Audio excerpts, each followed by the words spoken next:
Many blessings, my loves. My name is Rebecca, and this is my report for Pillars of the Moon for this powerful new lunar cycle that we are about to embark on together. So, I am so excited to be here. I haven't recorded a video for the new moon since probably the springtime, as yeah, my beautiful family, we're home educating now, and it's beautiful, and I've been in my garden, and yeah, but I've really wanted to create the space for sharing of this new lunar cycle with you because it's so powerful and there's so much to say. So I'm going to jump right on in and share an overview with you all. So yeah, you should be able to see that now. So the new lunar cycle begins on the 14th of July at 10:43 in the GMT time zone, and it's in the stars of Gemini. Quite late in Gemini, and it's also really close to Mercury, who's retrograde as well. Mercury will go direct this cycle later in the month, so we will talk a little bit more about that later on. Um, and yeah, so then we've got our first quarter moon, which will be in Virgo on the 21st of July, um, just after midday. We've also got dwarf planet Eris going retrograde on the 22nd of July. It's making a very interesting T square to Jupiter and Pluto, who are opposite, and sextile to the North Node. And just the day after that, we've got Mercury going direct. That's the 23rd of July, and is in square to Saturn and sextile to Venus. So, interestingly, that this new moon has begun conjoined with Mercury in Gemini. And, really interesting that then when Mercury goes direct on the 23rd of July, there's this squaring to Saturn, who's over in Pisces, and in sextile to Venus, who we know is at Regulus in Leo. So, really powerful time when Mercury is going direct. We've also got Barbault's basket formation going exact around the 18th to the 21st, which is a really rare formation of outer planets. And it's named after the French astronomer Andre Barbault. And he has incredibly forecast some major events that have happened. He predicted the global pandemic of 2020 and also the collapse of the communist systems, and the fall of the Berlin Wall in 1989. So, what he's forecast for this July is collective transformation and a quantum leap for us as a collective. It's the beginning of something new. It's the restructuring of a new world order, with these four major outer planets making this basket, which we'll look at in the chart more a bit later in this video. But it's really incredible, the astrology of July. Yeah, which will bring some major event, I'm sure, that will bring big collective change and transformation. So Saturn then goes retrograde. So Mercury goes direct, square Saturn. Saturn goes backwards, square Mercury, on the 26th of July. And Saturn is in sextile to Mars and Ceres as that happens. So yeah, feeling like there's an energy of like Saturn having to review like the way that the Mercury things, and also the Mars and Ceres things, how we nurture, what we take action for, what we're devoted to, and our, what we really care about, which is very Ceres energy. And in this square to Mercury, there's a challenge of our mind and our thought patterns, and how we're communicating that which we want to nurture and grow and tend to. The full moon will be when Jupiter has come into alignment with the Sun in Cancer, and is opposite Pluto and Juno over in Capricorn, and that's on the 29th of July. That's a really powerful day. So we can see that the cycle is building towards a full moon in Capricorn with Pluto, which is going to bring a lot of intensity. I have been finding over the last few cycles, as the moon crosses over Pluto in Capricorn, it's always a very intense experience for me because that's where my moon is. Um, and so this full moon especially is going to be very big, intense energy with Pluto there at the end of July. And then we've got Chiron going retrograde at the beginning of August on the 3rd. It's also in T square to Jupiter and Pluto and sextile the North Node. So I feel like the retrograde of Eris and Chiron coming around this time as well, it's really taking us back into the hidden, into the things that we haven't wanted to look at. Chiron is the wounded healer. So it's really tending to the wounds that have been hidden, you know, personally and collectively. And in this sextile to the North Node, it's like it's the necessary reviewing and change to enable us to move forward. So, and then at the last part of the cycle, we've got the last quarter moon in Aries on the 6th of August, and that's also our astronomical timing of the cross quarter day between summer solstice and autumn equinox, or the other way round if you're on the other side of the world. So it's known as Lammas, which is the first harvest, or Imbolc, which is the time of the first stirrings of spring for those of you in the southern hemisphere. After this cycle is complete, you know, we're going to be moving into, you know, the solar and lunar eclipses, which are happening in August. So the 12th of August is when we have our new moon solar eclipse in Leo, and it really is on that Lion's Gate. And it's also connected in with the helical rising of Sirius for us in the UK. And you can find out, you know, the exact helical rising of Sirius for you in your time zone by going to Stellarium Web. And yeah, so for us in the UK, the Sun and Sirius will be rising on the horizon, on Horus, the horizon in the east, around the 12th and 13th of August, which is when we have our new moon solar eclipse time as well. So it's a really, whatever comes up in July is like the catalyst for some big shifts and changes as we come into early August. That's for sure. So that's the overview. I'm going to stop sharing that one now, and let's go and jump into the live sky, because let's have a look at that.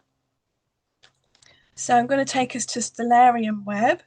So everybody can use this. It's a free program. I love it. You can just jump on into the sky and see what's really happening from an astronomical perspective. So many of you, most of you know that I don't use tropical astrology, which doesn't match the sky anymore.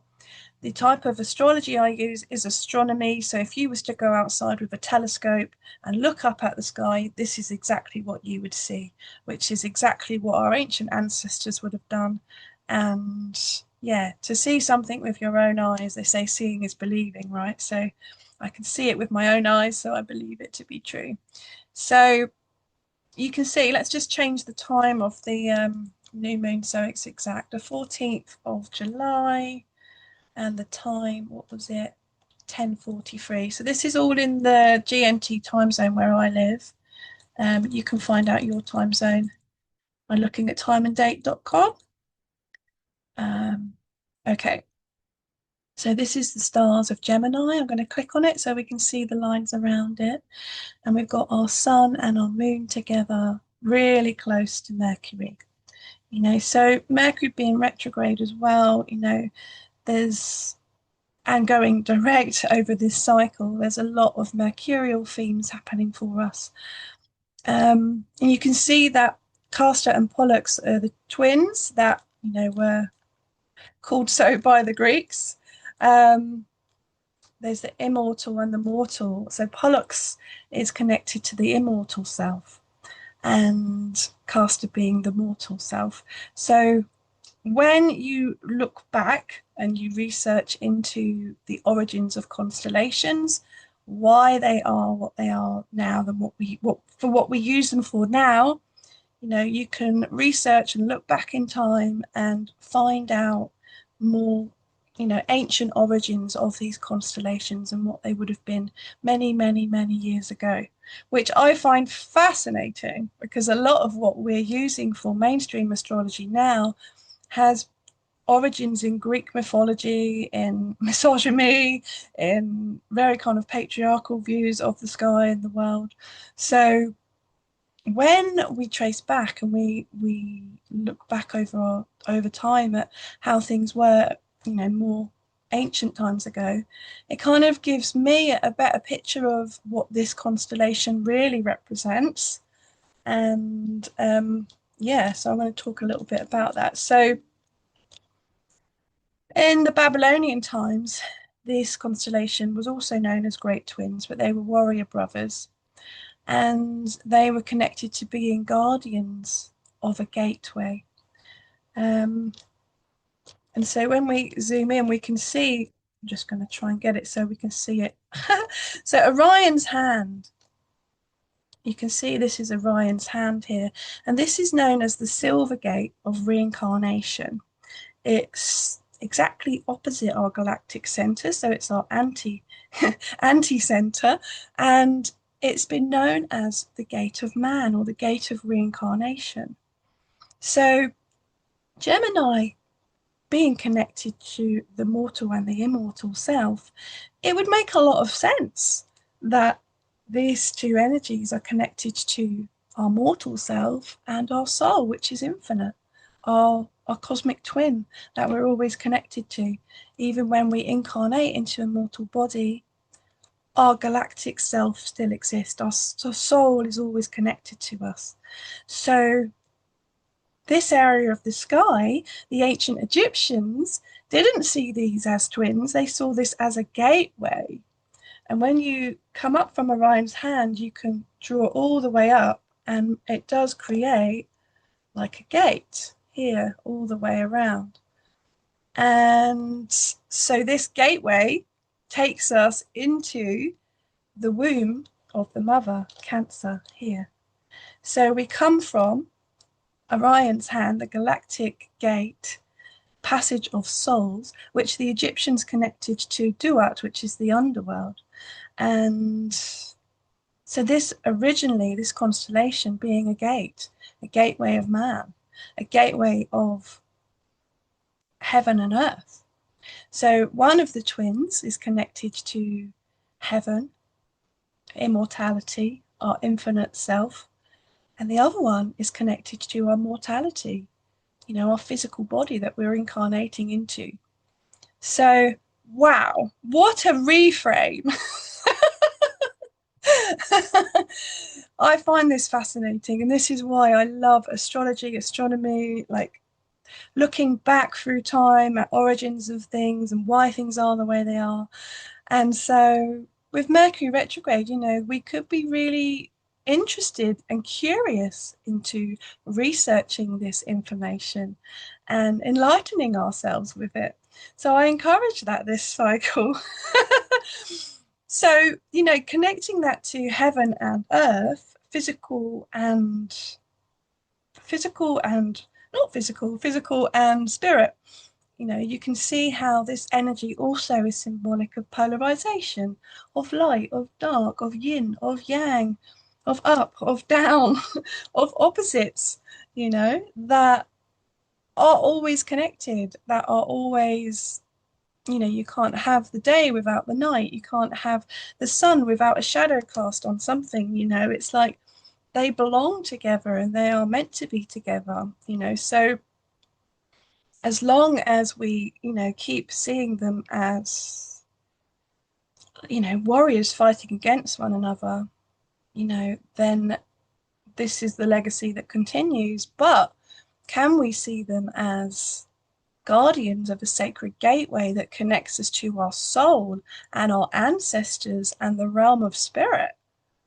That it's a very powerful place in the sky indeed, which is the catalyst for this great Barbault's basket formation, which is a very rare formation happening this month, so gosh.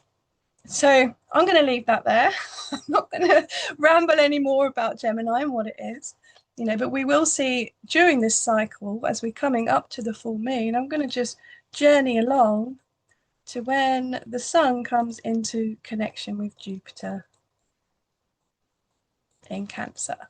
So Jupiter in Cancer is quite a short transit because Cancer is quite a small constellation. It's about 3 months of Jupiter moving through Cancer. So it could be worth you looking back to the last time that Jupiter was in Cancer, which is 12 years ago, 2014, and really tune into what was happening for you around that time. Because how Jupiter is in Cancer for you, will something may also happen similar in this next cycle, of Jupiter being in Cancer. I'm very excited because my Jupiter natally is in Pisces, and I have my Jupiter trine Jupiter coming up through this next few months, which I'm so excited about because the last time Jupiter came into Cancer, it was an incredible time for me when I started to have like an awakening. I found myself up a ski mountain, which is very kind of Capricorn energy, which is the opposite of Cancer.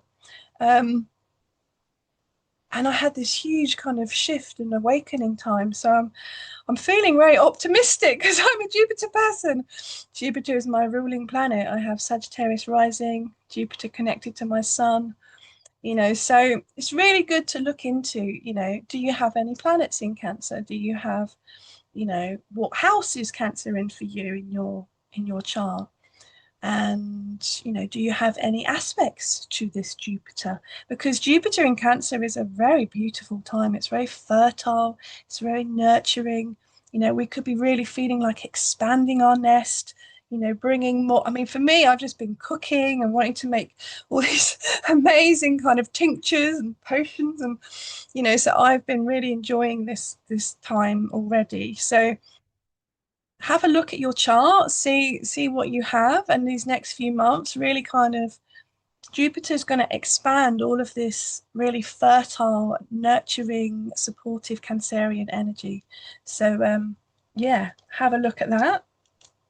Venus is moving into early Virgo now, and she's going to be here for quite a long time because Virgo is such a big constellation. And she's actually going to have her retrograde here in October, which is where um, she will come to the peak of her cycle. So her last star point with Mars was in January in Sagittarius, and that was when she was like at her menstruation of her cycle. It's like a new seed of a cycle for Venus, or like a Venus new moon kind of thing. Um, and then her energy has been waxing with the moon coming up through the evening sky. Each time waxing with the moon, she joins and she meets with the moon about 9 or 10 times, just like a pregnancy journey. So as she comes to the fullness of her cycle, she finds herself in the stars of Virgo.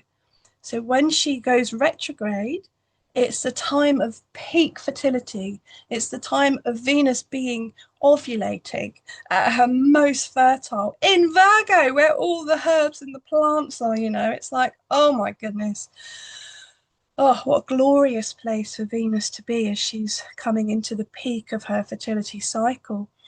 And it's also known when she's in retrograde and she has her inferior conjunction, it's said to be when she's in the marriage chamber. So she's fertile, so she can conceive something.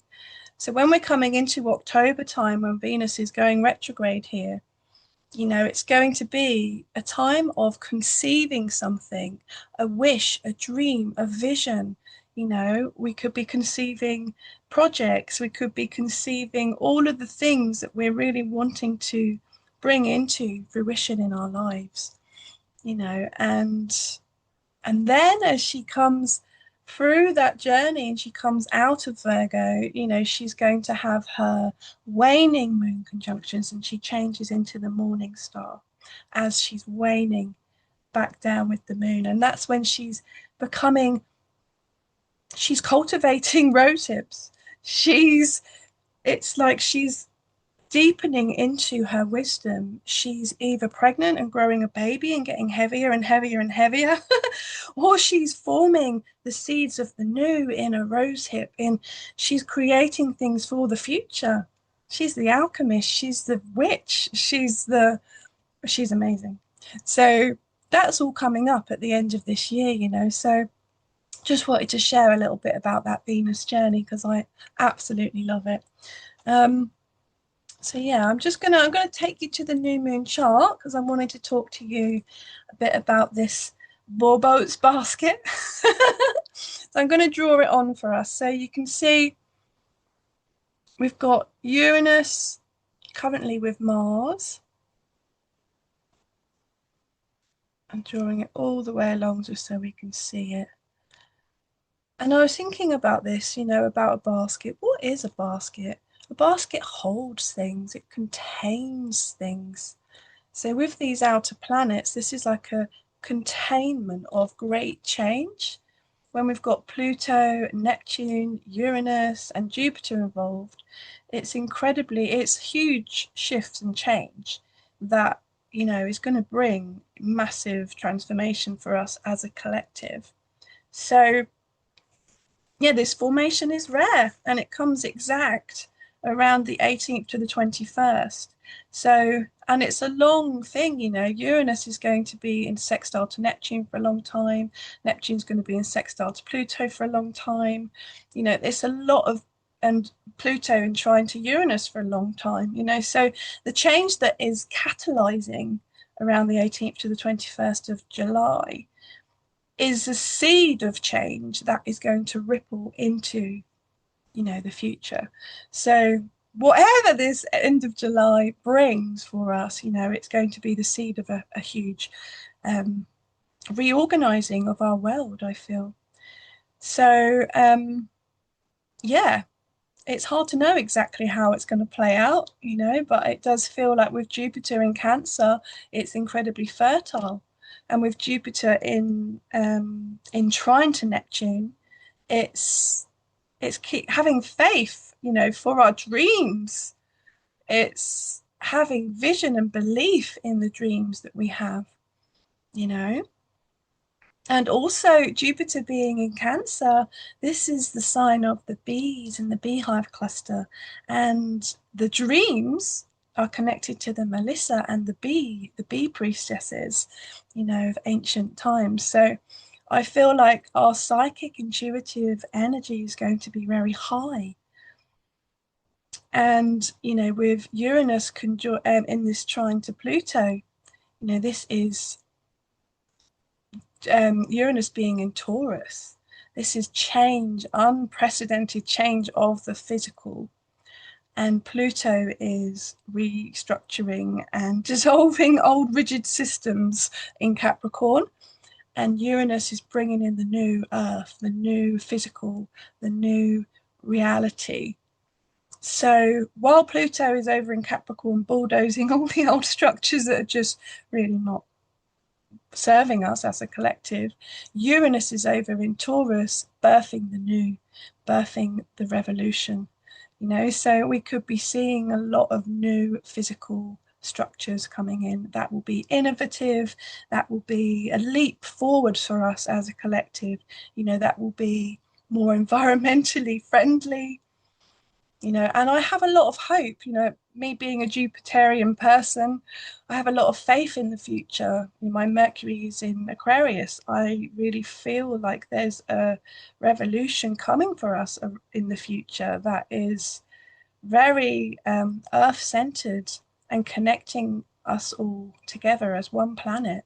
I really kind of feel like, for me, I work a lot with the children. I've got 2 homeschooled children and we do children's lodges and we work out in woods, in nature. When I'm connecting with these children, I have so much faith. They've got like so many ideas. I've got one child who's telling me about the dreams that they have, about God, about their ancestors, and telling me how, we've got it all wrong about God, and just completely bringing a new wave of consciousness around that, you know. And then I've got children who tell me about, you know, how they want to create some kind of invention to help with all the problems in the ocean and clear up the ocean. I've got children who, you know, gathering herbs from their garden to make herbal medicine teas. It's incredible, you know, and they have a lot of ideas and they have a lot of answers. And so I just keep looking at them going, wow, you're our future. Thank goodness you're here. You know, to have a 6-year-old say, yeah, I can't believe all the rubbish in this world. We need to clear it up. I'm going to do something about that. It's like, really? You've come in with that, you know, because that's something that you have really already wanting to explore at age 6. It's phenomenal, you know. So I feel a wave of positive energy, and also at the same time Pluto in Capricorn is really bringing a lot of deep cathartic change, which is not easy. Pluto is not easy. It's the collective shadow, you know, and with our North Node in Aquarius, you know, making this sextile to Black Moon Lilith in Sagittarius, you know, it's bringing up a lot of shadows and fears about the future, about our freedom. You know, Black Moon Lilith wants to be free, wants to be autonomous. In Sagittarius, she does not want to be held back. You know, she's got this huge vision in Sagittarius. So in sextile to the North Node in Aquarius, like, what is our collective vision for the future? You know, and how can we move more towards that as a collective? So I definitely feel like this time that we're in now, you know, there's a lot of polarization as well around ideas around AI, is, you know, and the AI data things that they're building that take all the water and the resource of the earth. For me, that's not progress, you know. It's kind of like, unless it works for the earth as a whole, it's not progress to me. So yeah, let's see what this next chapter brings. Hey, it's definitely big change. So yeah, that's the Barbault's basket formation, and yeah, really excited to see what that brings. So I don't feel like this cycle is going to pass without some kind of event or something happening. Um, yeah, I feel like there could be, you know, with the North Node in Aquarius, in this sextile to Lilith in Sagittarius, some kind of freedom movement. Um, and yeah, I feel like there could be a movement of power as well. Um, and we have got in the UK and England, um, currently no prime minister because our prime minister resigned. And interestingly, the new prime minister is due to be announced around the time of this basket becoming exact. So isn't that interesting? Some kind of shift and change in power. So it's a movement. So we'll see who that is and what they're going to bring to the table. So yeah, I don't feel like I'm going to go on into all the other charts. I'm hoping, fingers crossed, that I can come and do a full moon report for the Pluto Capricorn full moon, which is coming in a couple of weeks' time. Um, I've been looking here at this page. I want to quickly show you about, it's the ancient star law of the ages, you know, and connecting back to Gemini. And yeah, so the Gemini has also been called David and Jonathan, Adam and Eve, the twin sons of Rebecca. That's me, Jacob and Esther. Um, so yeah, the Arabs regarded the twins as two peacocks.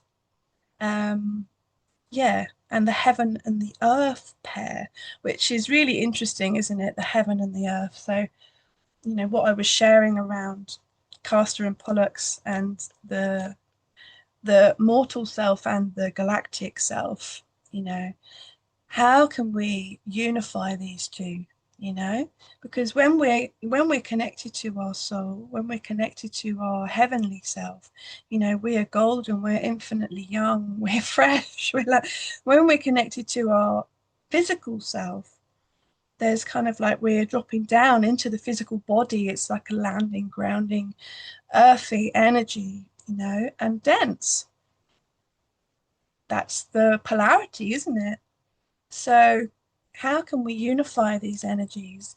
We don't necessarily need to make our body light, I don't feel. I feel like there's a real beauty in the depth. There's a real magic in the groundedness and the physicality, and that we've chose to come here into this physical body.